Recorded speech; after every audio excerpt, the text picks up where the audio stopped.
This is one of the shortest sermons I'll ever preach, so don't get used to it, okay? In today's Gospel from Mark, we see a wilderness snapshot in the life of Jesus. In the wilderness, Jesus, in effect, stares down the devil. Now, we know some things about wilderness in the life of Jesus. We know, for example, that Jesus sought out the desert for his personal prayer times. Matthew and Luke also provide more detailed accounts of this time of temptation than Mark does.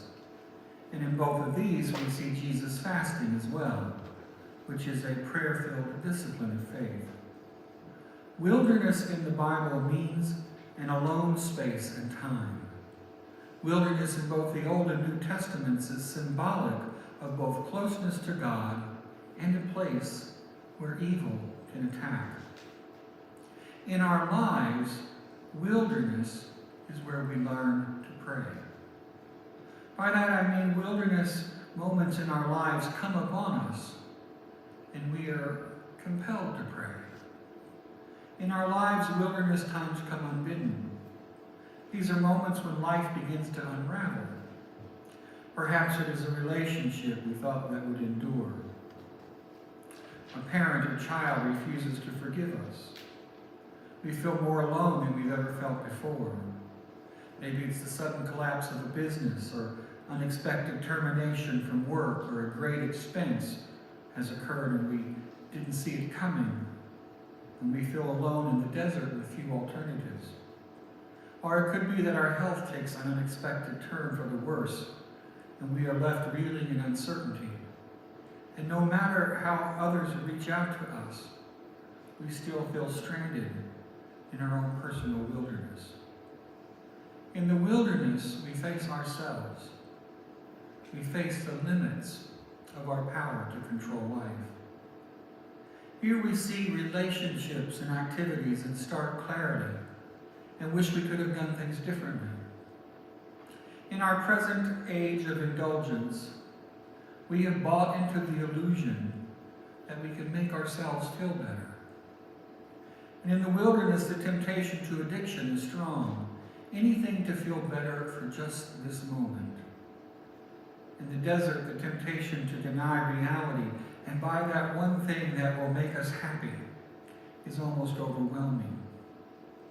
In the space of being alone, we can discover that indulgences can't work for long and we need help. This is where we learn that to pray is to be human. The truth is that we will all be thrust into a wilderness time sooner or later. But if we can grow in the power of prayer, that learning in the desert will be so much stronger and our faith will be so much more effective. The discipline of daily prayer is preparation for the wilderness. But as I said, the wilderness almost always comes to us when we least expect it.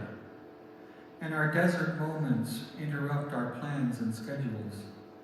They don't really neatly fit into our lives. So it's no wonder that when the wilderness hits us, we are often left dazed, confused, and despairing. But in marked contrast, the one who prays hopes. No matter how desperate the prayer, there is hope that someone will hear. No matter how overwhelming the circumstances, we bring it to a place, a higher power beyond ourselves and the situation in which we find ourselves in. So when Jesus, according to Matthew and Luke, stares down the devil in the first temptation, he brings his physical need before God. The temptation to turn stones into bread was the urge to eat after a long period of fasting. More than that, it was to look to himself instead of God for provision. Daily prayer reminds us that God is the ultimate provider. When Jesus faced the second temptation, he turned away from personal acclaim. Jumping from the temple top had the allure of a biblical promise, but the promise was twisted.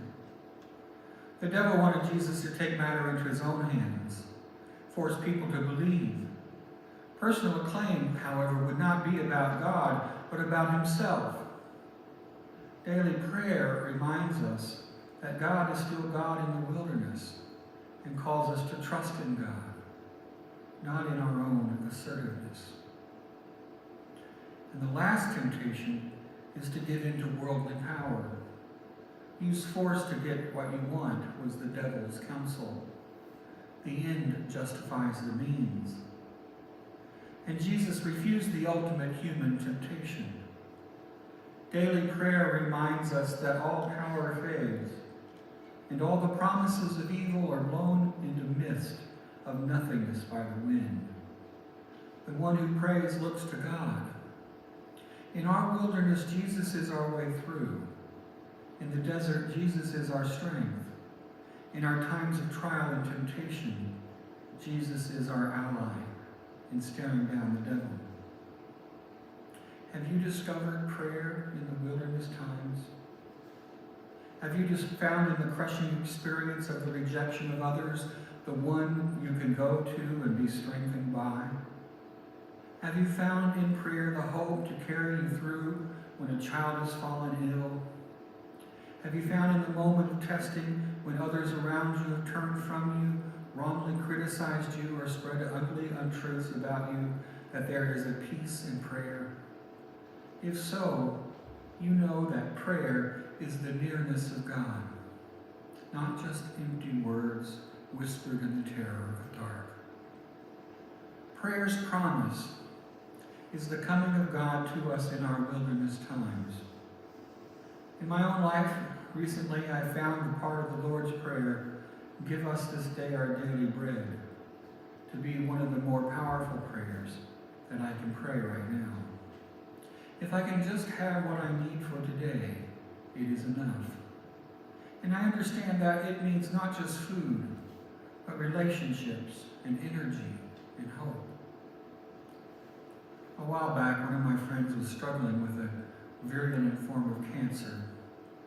He had beaten the odds time and again, but now he was on a chemotherapy that was and proved to be a long shot. And yet, he retained his smile throughout, his discomfort and his pain, though they were endless. His hope, however, and faith were strong, and his prayer daily, and often many times a day. And in the wilderness, a well-known prayer became a promise for him, a hope and a strength beyond his circumstances. What my friend had discovered is the promise of the text. There is no wilderness that can overcome us. Failure cannot, rejection cannot, terrible loss cannot, not even death can overcome those who pray. For in prayer we meet Christ, who has overcome every one of those realities on our behalf. All of us, those of us here in person, those not with us this morning, we need to practice daily prayer. To practice daily prayer for joy in life. To practice daily prayer for inner strength and power. To practice daily prayer for the wilderness. And just as the text tells us about Jesus, so it will be our experience.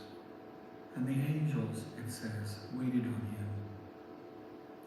Ultimately, prayer's promise is the presence of Jesus, today and forever. When life seems so bad that you wish you could die, know this: God is as near to you as the air you breathe. When you just want to give up and give in, remember Jesus is your companion, and he will see you through. There is nothing and no one that Jesus and you cannot conquer through prayer.